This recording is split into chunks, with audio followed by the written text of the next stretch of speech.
langening kalang yanak sarep pandemun sarep dinon lerek konang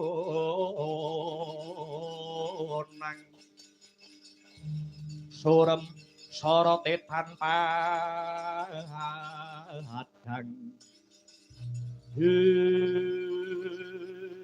Kesmalaning ngerak leketing jagat gerah-gerahing bumi panusumaning jajilanan kaya winalik sing dadi rasaning Gandharwa Sutibar yen suwela kuwi wong lanang ngopeni bojone tenanan ora kaya ngene lelakone aja ndok arani aku ngrusak pagrayu aja ndok arani aku nyures tur sijo ngrusui bojone liyan meleka kowe Prabu Abiyasa ora susah tak ganggu kesru dhewe sing kedanan karo aku nganti dina samengko kesru wis bobot wujude jabang bayi waing katresnanku kelawan Yayi Kesru mula kang saka iku yen pancen suwela wong lanang kon teka dhewe mrene Sembada Kesru tak balekake lamun wis pepes sing dadi kekuataning Gandharwa Sutibar bali marang ajal kamlaku ya yen pancen kaya mangkono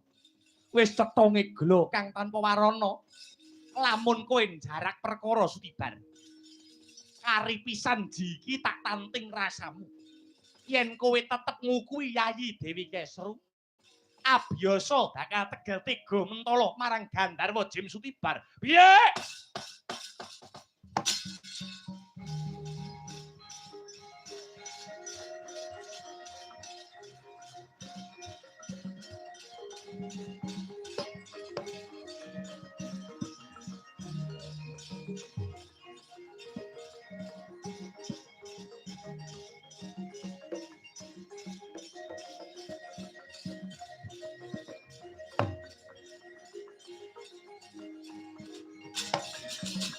Hey!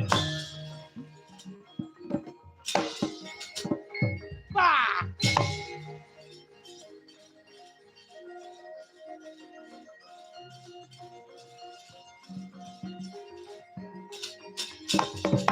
What?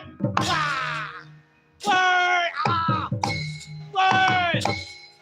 Aja wingat le. Hey!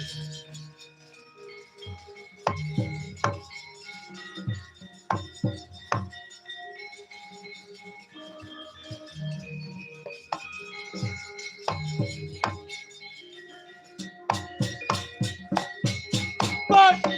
Ah! Ah! Lakon sira ah hangga guru ngati nek ah